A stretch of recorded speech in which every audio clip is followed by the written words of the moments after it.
Hello दोस्तों, मेरा नाम ओमकार है और मैं महाराष्ट्र के नांदेड़ का रहने वाला हूँ। आज मैं आपको मेरे भाई के साथ घटी सच्ची घटना आपको सुनाने जा रहा हूँ। मेरा भाई साइंस कॉलेज में पढ़ता है और उसके करीब एक छोटा जंगल है और उनको उसी रास्ते से कॉलेज जाना पड़ता है और रात को उस जंगल से जाना खतरे से खाली नहीं होता है।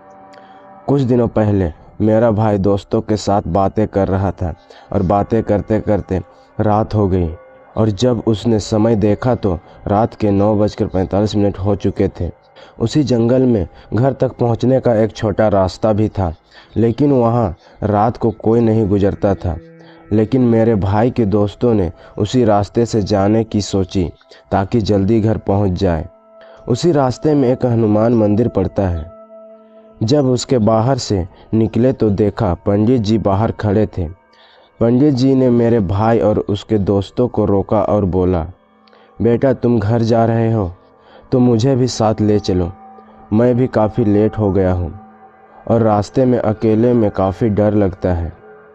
उन्होंने पंडित जी को भी साथ ले लिया। वो कुछ कदम चले ही थे कि अचानक उनको पीछे से एक सफ़ेद रोशनी दिखाई दी और वो रोशनी एक बरगद के पेड़ के नीचे से आ रही थी। मेरे भाई ने पीछे मुड़कर उस रोशनी की ओर तरफ जाना शुरू किया तो उनको एकदम सफ़ेद आदमी दिखाई दिया और उसकी आंखें भी सफ़ेद ही थी। मेरा भाई बुरी तरह डर गया और भागकर दोस्तों के पास आया और उनको उस आदमी के बारे में बताया।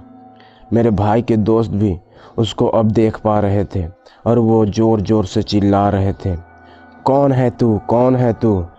तभी पुजारी जी ने हमें चुप रहने को कहा।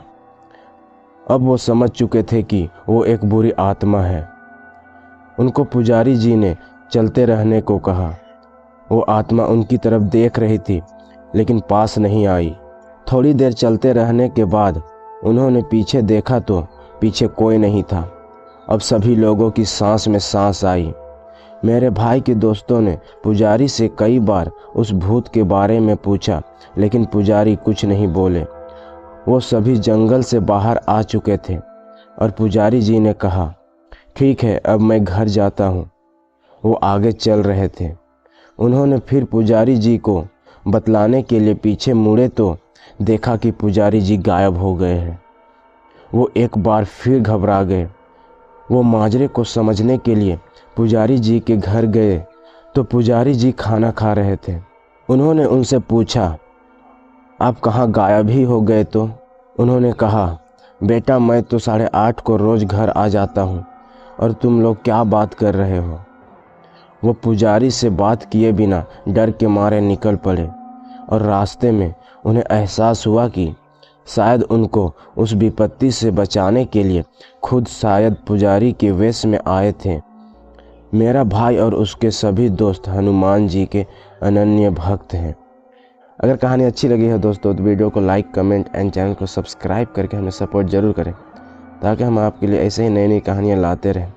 थैंक यू दोस्तों।